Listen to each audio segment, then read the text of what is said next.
काल टीव्हीवरच्या सर्व चॅनलवर आपल्या मोहोळ शहराची शान,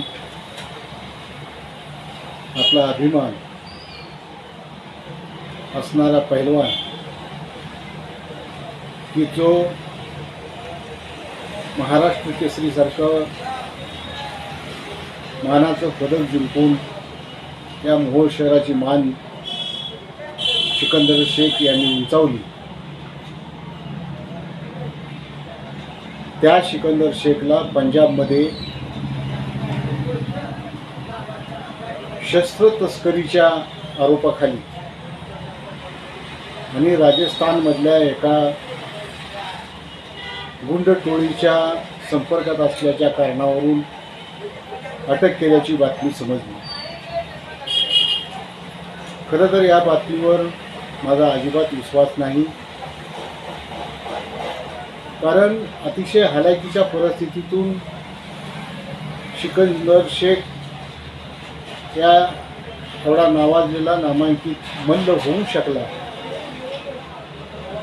आणि असा गरिबीतून वर गेलेला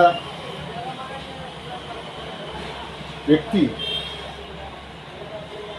अशा तस्करीसारख्या भानगडीत पडेल असं वाटत नाही, कारण त्याला कुस्तीनं भरपूर दिलेलं आहे। त्याची सर्व आर्थिक संकट केवळ कुस्तीच्या जोरावरती निवारण झालेली असताना पैशासाठी सिकंदर शेख असं काही करेल असं वाटत नाही। ही बातमी ऐकून धक्का बसला, परंतु यात सत्य असेल तर गोष्ट वेगळी, परंतु सिकंदर शेख हा उत्तर भारतामध्ये हरियाणा, पंजाब, राजस्थान, उत्तर प्रदेश या भागामधला अपराजित पैलवान आहे। त्याच्या तोडीचा पैलवान उत्तर भारतामध्ये अजून तरी तयार झालेला नाही। अनेक वेळा कुस्तीच्या मैदानामध्ये उत्तर भारतात खेळत असताना सिकंदरवर अन्याय करण्याचा प्रसंग झाला। काही उत्तर भारतातले पैलवान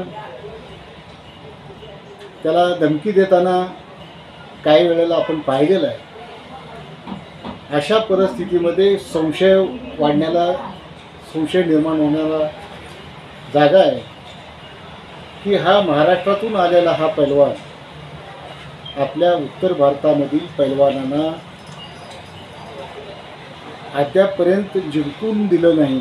त्याची मान वर काढू न देण्याचं काम सिकंदर पैलवानसारख्या मल्लांनी केलेलं असल्याने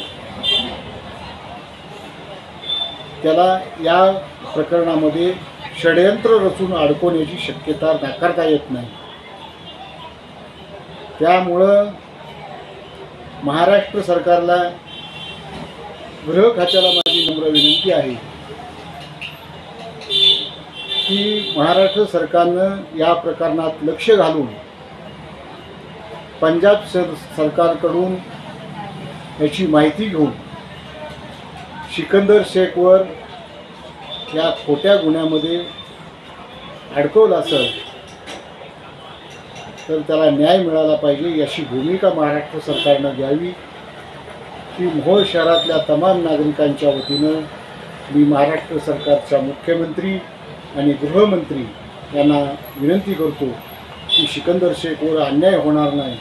सिकंदर शेखवरचा अन्याय हा संपूर्ण मोहोळ शहरातल्या जनतेवरचा अन्याय असेल, एवढीच माझी भावना आहे। महाराष्ट्र सरकारनं पुन्हा या प्रकरणामध्ये लक्ष घालून सिकंदर शेखवर अन्याय होणार नाही याची दक्षता घ्यावी। नमस्कार।